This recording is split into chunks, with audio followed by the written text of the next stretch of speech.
प्यारे बच्चों, इसके पहले वाले वीडियो लेक्चर में हमने ये कवर किया कि कैसे शिवाजी महाराज ने काफी स्ट्रगल करने के बाद 1674 में अपनी किंगडम स्टैब्लिश की, जिसको मराठा किंगडम या हिंदवी स्वराज भी कहते हैं। और 1674 से लेके 1680 तक वही छत्रपति बने रहे, क्योंकि 1680 में अनफॉर्चुनेटली उनकी डेथ हो गई। यानी वो 6-7 सालों से ज्यादा तक छत्रपति का रोल नहीं निभा पाए। तो हमको यह जानना है, इस वीडियो में हम ये जानेंगे कि छत्रपति शिवाजी महाराज की डेथ के बाद क्या हुआ मराठा किंगडम का, किन लोगों ने छत्रपति महाराज की जगह ली। तो आइए हम डिटेल में इस चीज को समझने की कोशिश करते हैं। तो सबसे पहले हम ये जानेंगे कि शिवाजी के खुद की फैमिली क्या थी, कितने बेटे थे। तो शिवाजी की 2 वाइफ्स थी, उन्होंने 2 शादियां की थी। पहली वाइफ थी साई बाई, दूसरी वाइफ थी सोयारा बाई। यानी बड़ी वाइफ साई बाई और छोटी वाली सोयारा बाई।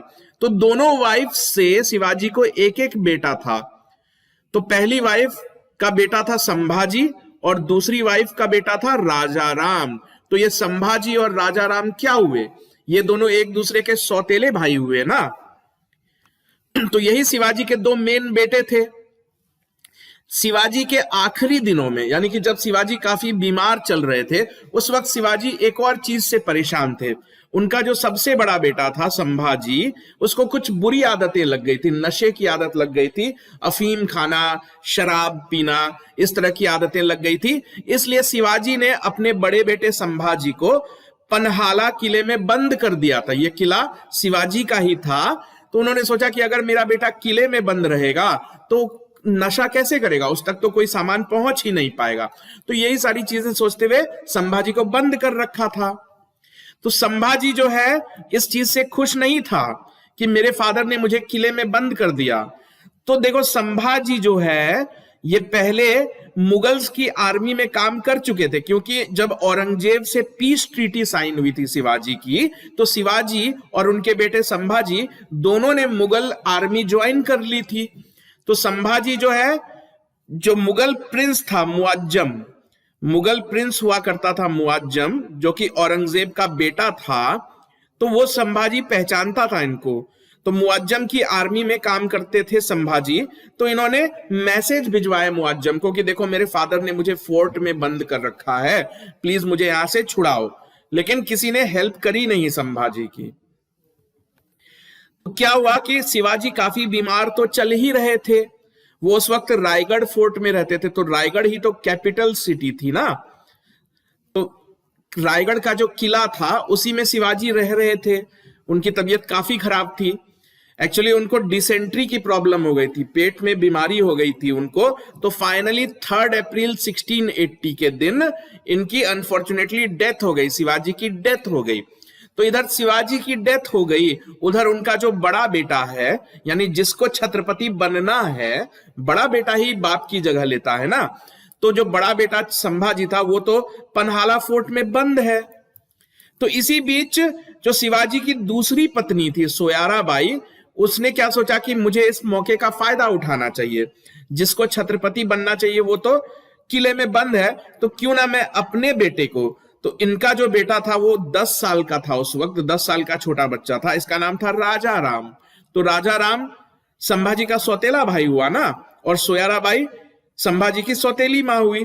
तो सोयारा बाई ने अपने बेटे को गद्दी पे बिठा दिया कुछ दिनों के लिए, महीने भर या 1.5 महीने के लिए राजा राम छत्रपति की गद्दी पे बैठ गया।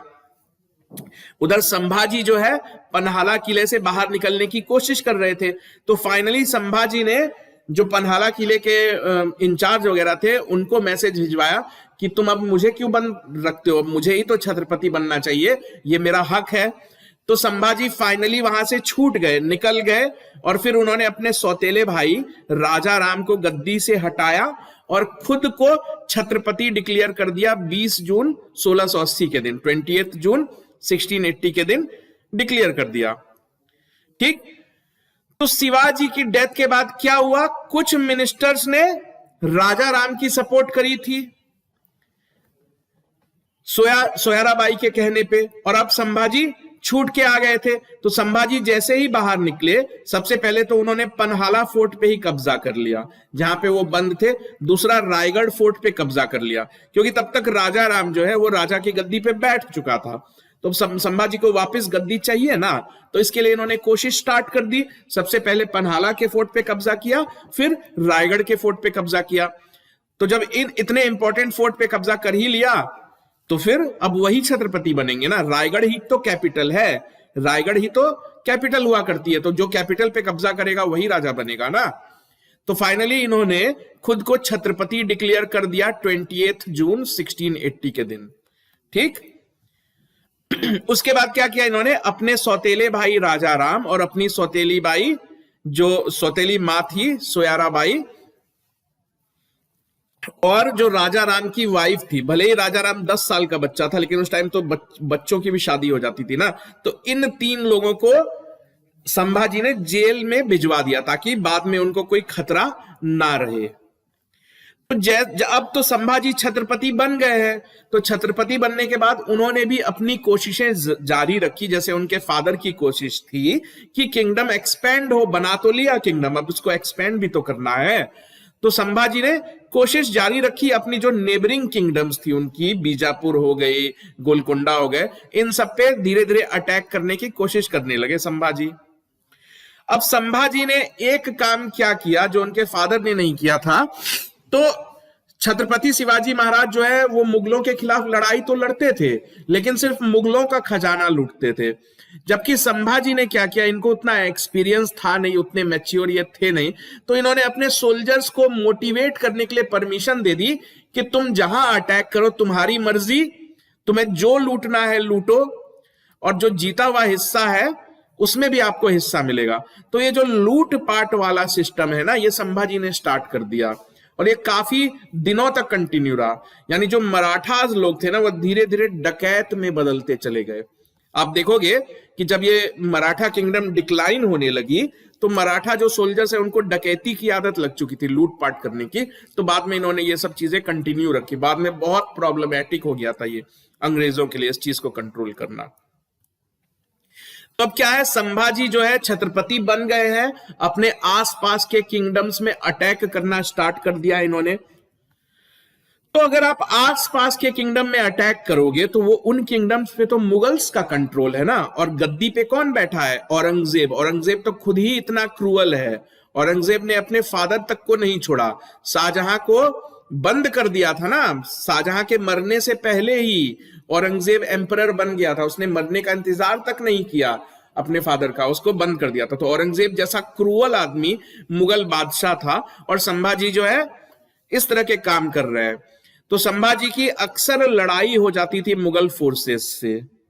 साथ ही साथ संभाजी की लड़ाई गोवा में रहने वाले पोर्चुगीज से भी थी। देखो, गोवा पोर्चुगीज कैपिटल हुआ करता था। जो पोर्चुगीज थे वो तो काफी पहले ही इंडिया में आ चुके थे ना, 1498 में ही वास्को ड गामा इंडिया आ गया था।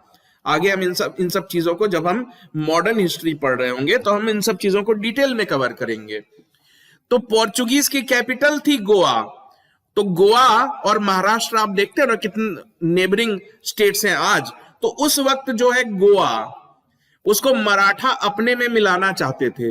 तो इसलिए संभाजी की लड़ाई जो है पोर्चुगीज से भी चला करती थी।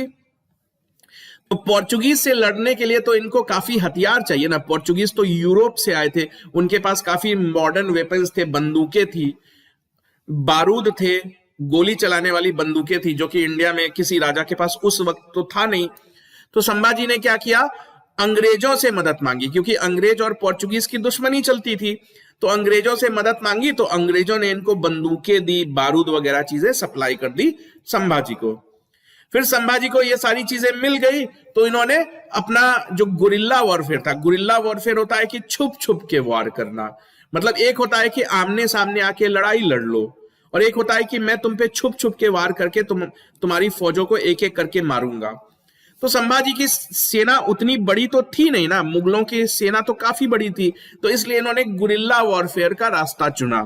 मतलब छुप के कभी रात में गए, हमला कर दिया, फिर वहां से चले आए, फिर कहीं और मुगल की फौज मिली तो उनपे हमला कर दिया। तो ये सब चीजें औरंगजेब को पसंद नहीं आ रही थी। औरंगजेब काफी नाराज हो रहा था इन सब चीजों से। तो क्योंकि अब संभाजी खुलेआम मुगल से पंगा ले रहे हैं, मुगल से लड़ाई लड़ रहे हैं, तो मुगल्स ने भी इनको पकड़ने की कोशिश करनी स्टार्ट कर दी। औरंगजेब ने ऑर्डर दिया कि नहीं, अब इसको पकड़ो, अब इसको पकड़ के पनिश करो, इसको जेल में डालो या मारो, जो करना है करो। तो फरवरी 1689 में, यानी कि 9 साल हो गए थे संभाजी को छत्रपति बने हुए, तो इन 9 सालों में इन्होंने काफी नुकसान पहुंचाया था मुगल्स को, काफी गुरिल्ला अटैक्स किए थे। तो फाइनली 1689 में संभाजी को मुगलों ने पकड़ ही लिया, ठीक है, और पकड़ के इनको काफी टॉर्चर किया। ये आप देख रहे हो, इनको जेल में डाला, इनके नाखून काट दिए, आंख फोड़ दी, क्योंकि औरंगजेब एक मिसाल बनाना चाहता था कि मैं संभाजी की वो हालत करूंगा कि बाकी कोई मराठा मेरे खिलाफ लड़ने की ना सोचे। तो पूरे 1 हफ्ते तक इनको टॉर्चर किया गया, और फिर टॉर्चर करके फाइनली इनकी गर्दन काट के इनको मार दिया गया तुलापुर में। तो औरंगजेब ने ये काम करवाया, मतलब औरंगजेब काफी क्रूअल था।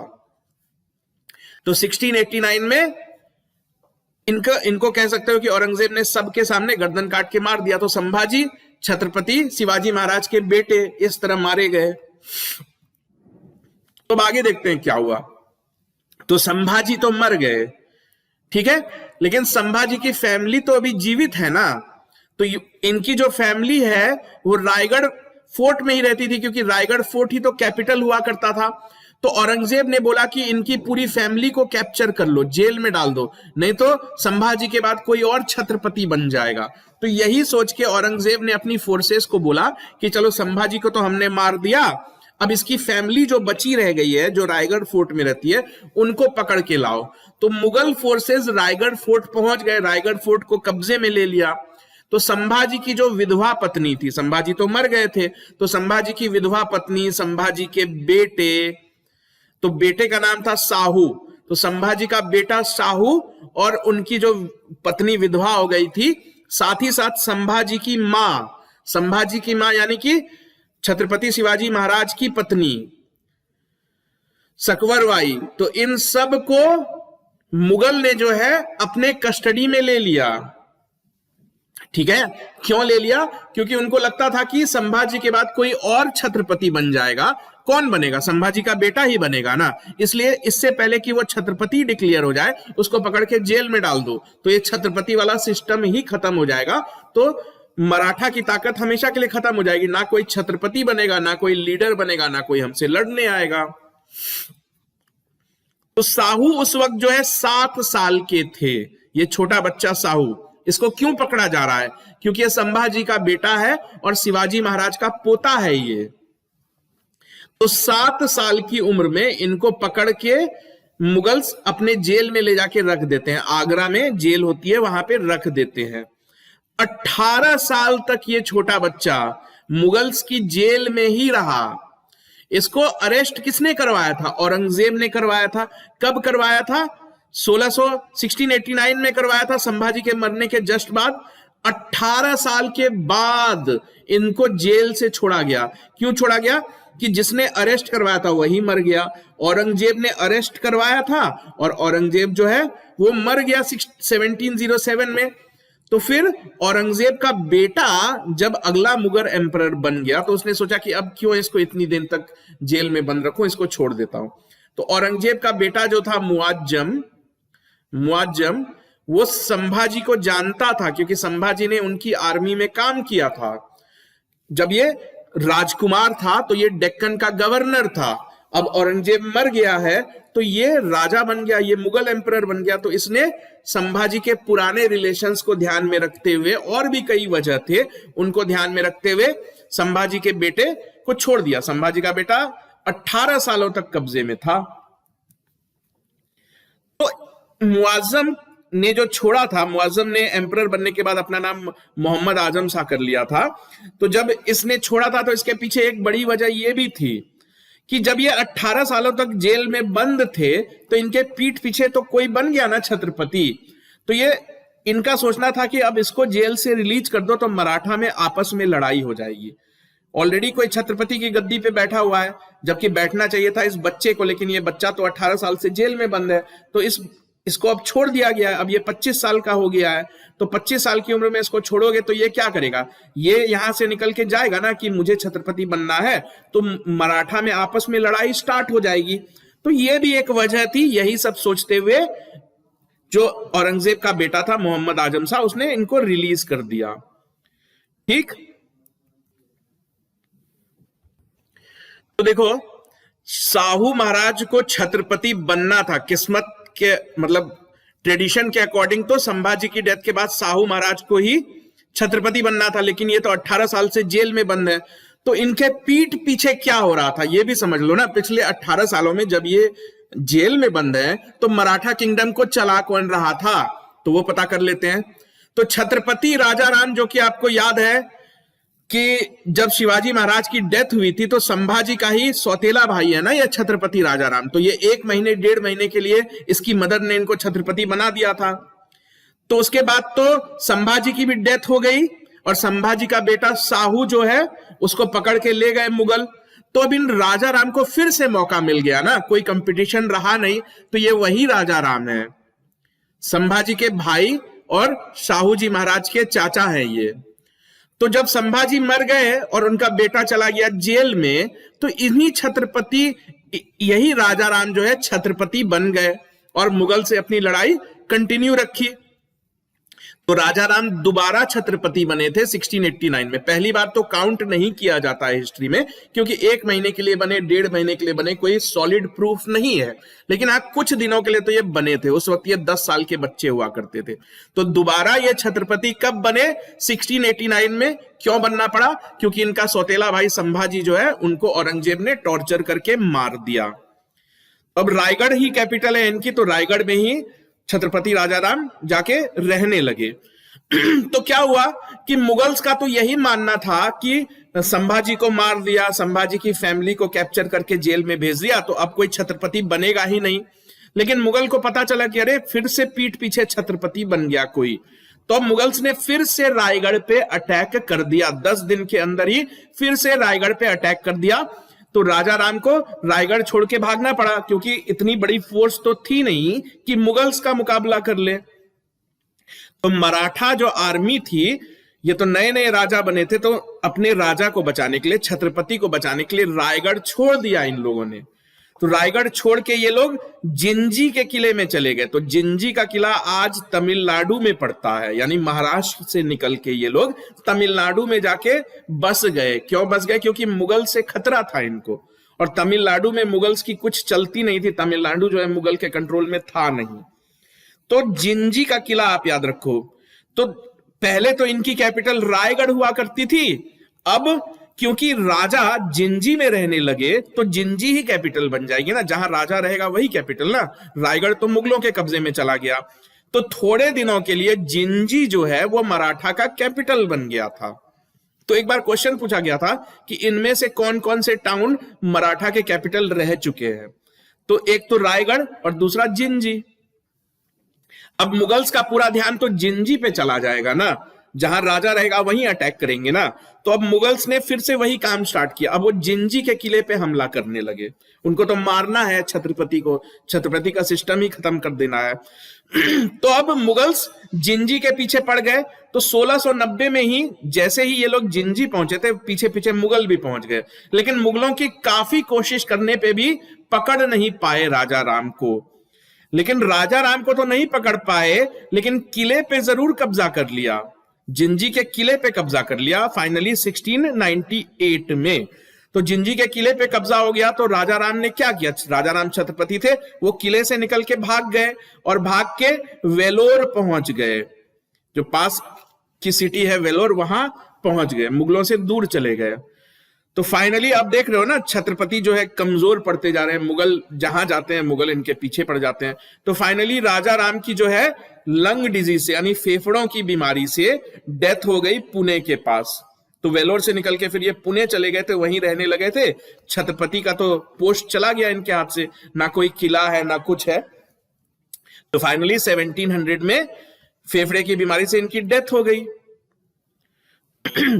तो अब देखो राजा राम की डेथ हो गई। राजा राम को थोड़े दिनों तक तो मौका मिला ना, 1-1.25 साल तक उनको छत्रपति बने रहने का मौका मिला, भले ही वो भागते रहे, यहां से वहां भागते रहे।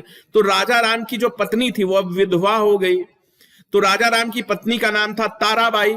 तो ताराबाई का एक छोटा सा बेटा हुआ करता था, उसका नाम था शिवाजी टू। तो शिवाजी महाराज के ऊपर ही नाम रखा था, शिवाजी टू। अब ये राजा राम की पत्नी है, तो इन्होंने उस छोटे बच्चे को शिवाजी टू को छत्रपति बना दिया। तो वो बच्चा तो डिसीजन ले नहीं सकता है ना, बच्चा तो चल फिर भी नहीं सकता है अच्छे से। तो कहने का मतलब है पूरा कंट्रोल तो ताराबाई के हाथ में ही है ना। कहने को अगला छत्रपति शिवाजी टू बन गया। तो ताराबाई ने एक तरह से मराठा किंगडम को अपने कंट्रोल में रखा अगले 8 सालों तक, 1700 से लेके 1708 तक अपने कंट्रोल में रखा। 1708 में क्या खास बात हुई? 1708 में ही साहू जी महाराज को मुगलों ने जेल से छोड़ दिया, क्योंकि वो छत्रपति का सिस्टम खत्म नहीं कर पा रहे थे। औरंगजेब की डेथ हो गई थी तो छोड़ दिया था यहाँ पे साहू जी महाराज को। खैर चलिए आगे देखते हैं। तो ताराबाई के बारे में ये बात फेमस है कि ताराबाई हाथ पे हाथ धरे बैठी नहीं रही, इनको अपने हस्बैंड का बदला भी तो लेना था ना। हस्बैंड को काफी परेशान किया था मुगलों ने, तो अब इन्होंने मुगलों पे अटैक करना स्टार्ट कर दिया। इनको डर वर नहीं लगा किसी से कि मुगल है, मुगल को मैं हरा नहीं पाऊंगा। उल्टा ये खुद ही अटैक करती थी और पर्सनली यानी खुद ही घोड़ा वोड़ा चला के जाती थी अटैक करने के लिए, गुरिल्ला वॉरफेयर करने के लिए। काफी ब्रेव लेडी थी ये। तो 1706 में एक फेमस इंसिडेंट है कि ताराबाई को जो है मुगलों ने कैप्चर कर लिया था 4 दिन के लिए, ठीक है। लेकिन इनको बहुत ज्यादा दिन तक कैप्चर में रख नहीं पाए थे, क्योंकि ताराबाई दिमाग से बहुत शार्प थी। तो जहां पे इनको प्रिजन में रखा गया था, वहां पे प्रिजन के गार्ड्स को पैसा वैसा देके, ब्राइब देके ये वहां से बच के निकल आई थी। तो अब देख रहे हो ना, शिवाजी महाराज के मरने के बाद सारे कमजोर लोग एक के बाद एक छत्रपति बनते जा रहे हैं, लेकिन ये जो औरत है ये काफी ब्रेव है, काफी इंटेलिजेंट भी है दिमाग से।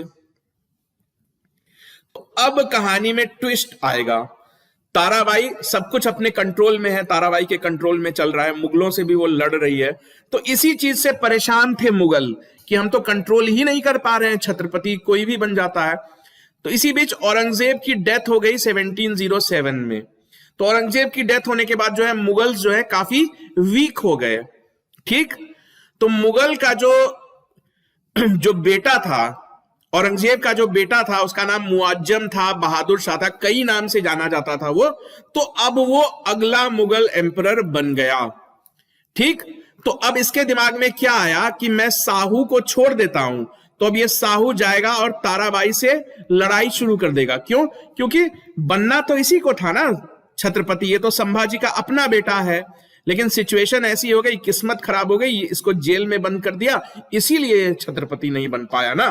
तो बहादुर शाह ने सोचा मुगल एम्परर बनने के बाद कि इसको छोड़ देता हूं, तो ये जाएगा और ताराबाई से लड़ाई स्टार्ट कर देगा।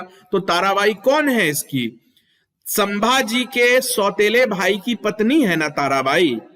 तो संभाजी का सौतेला भाई था राजा राम, तो राजा राम की पत्नी है ताराबाई। और साहू जी कौन है? संभाजी का बेटा है। तो ध्यान से सोचो, साहू जी की चाची हुई ना ताराबाई। तो यही सोचा कि अब ये दोनों चाची भतीजे आपस में लड़ते रहेंगे छत्रपति बनने के लिए। तो हुआ भी ऐसा ही। तो साहू जी ने बाहर निकलते ही, जेल से निकलते ही ताराबाई को चैलेंज कर दिया कि अब आप छत्रपति की गद्दी छोड़ो, ये गद्दी तो मेरे फादर की थी, फादर के बाद मुझे मिलनी चाहिए। तो ताराबाई तो ना, एक्चुअली तो छत्रपति नाम के लिए शिवाजी टू था ना, छोटा बच्चा, कंट्रोल भले ही ताराबाई के पास था। तो इन दोनों को बोला कि तुम दोनों गद्दी छोड़ो। तो साहू जी तो अभी अभी आया है ना, जबकि ताराबाई तो पिछले 8 सालों से मुगल मराठा डायनेस्टी चला रही है। इसको तो आता है, ताराबाई को सब जानते हैं। साहू तो अभी अभी जेल से छूटा है। लेकिन कहानी में ट्विस्ट क्या आया कि ताराबाई का जो पेशवा था, पेशवा यानी प्राइम मिनिस्टर, तो ताराबाई का जो पेशवा था उसका नाम था बालाजी विश्वनाथ। उसने साहू की सपोर्ट कर दी। इसलिए कर दी क्योंकि ये लोग नहीं चाहते थे कि कोई औरत हम पे रूल करे। तो इसलिए इन लोगों ने साहू जी महाराज की सपोर्ट कर दी और ताराबाई को गद्दी से हटाने में साहू जी सक्सेसफुल रहे, ठीक। तो साहू जी के ऊपर एहसान हो गया ना, पेशवा बालाजी विश्वनाथ ने बहुत बड़ा एहसान किया साहू जी पे, ना ये मदद करते ना साहू जी महाराज कभी छत्रपति बन पाते। तो इस तरह आप देखो कि फाइनली जिसको छत्रपति बनना चाहिए वो छत्रपति बन ही गया। ध्यान से सोचो तो साहू जी महाराज कौन है? तो साहू जी महाराज छत्रपति शिवाजी महाराज के अपने पोते हैं, अपने खासम खास पोते हैं। ठीक, तो साहू जी महाराज के कार्यकाल में अब ये छत्रपति बन गए, तो अब साहू जी महाराज को तो सपोर्ट भी मिल गया है ना पेशवा का।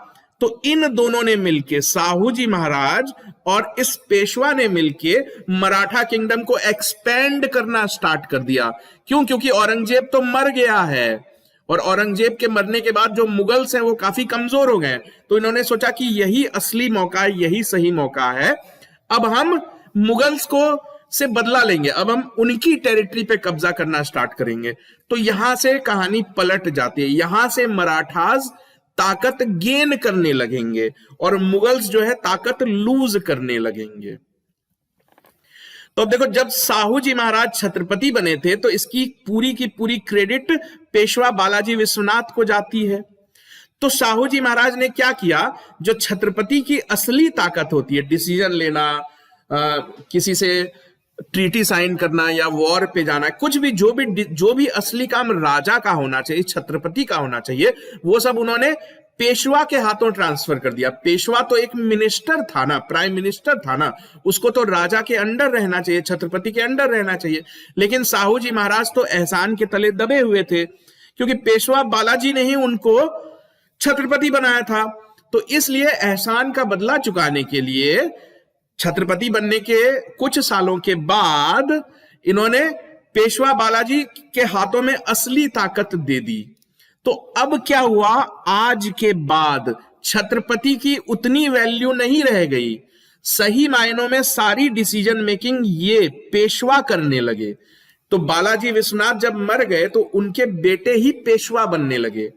शिवाजी ने कहा था कि कोई पोजीशन हेरिडिटरी नहीं होगी, यानी बाप मरेगा तो जरूरी नहीं है कि उसका बेटा ही उसकी जगह ले।